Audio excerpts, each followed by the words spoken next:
Mr Baker. Thank you. State, turning to my favourite subject of high-speed rail, can you confirm that the government is considering the construction of a tunnel through parts of Buckinghamshire?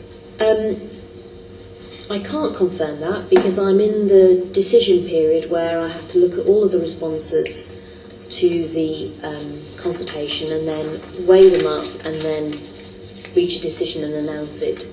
I think what I do want to say is that from the word go, I've been very clear that I understand how important this project is, and therefore if it's to go ahead, then I want to make sure that we get it right, and I think getting it right means getting it right from an environmental perspective as well as the impact it has potentially for rail and rail users.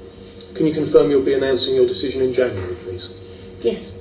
And will there be a concurrent rail white paper?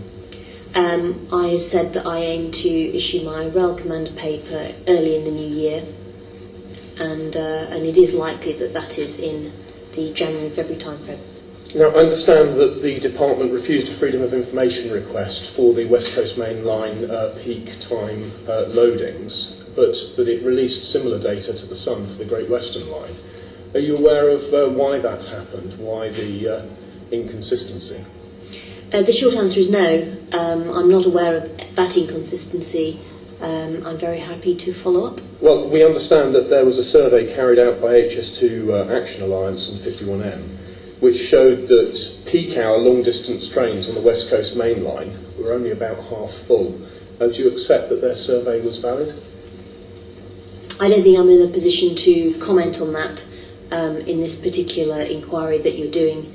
I think the job that I have to do, and I have to do it properly, is to reflect on the evidence that's been put into the consultation. And we have had evidence from a range of different stakeholders and people, and of course MPs. As you'll be aware, in addition to that, I also held an open meeting for all MPs who could come along and express their views to me on behalf of their communities. A number of MPs did come to that, and I'm reflecting on all of that now. I think, as you know, I've always opposed it on the basis of the national interest.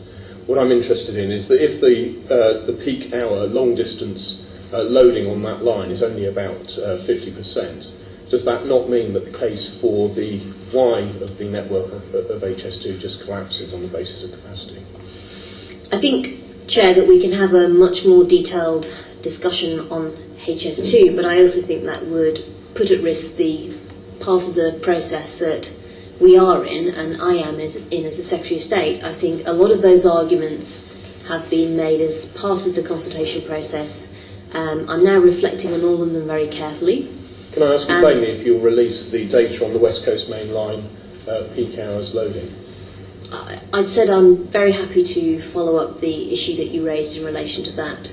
I can't give you an answer here, simply because it's something that I need to satisfy myself regarding the details of as Secretary of State before I'm in a position to give you a proper answer, so I don't think it would be So I'm not looking for an answer on HS2 itself, I'm looking for whether or not you will release that data about the peak hours loading of the West Coast Main Line. And I've said very clearly I'm happy to go back to the department and understand why there's been an inconsistent approach. Thank you very much.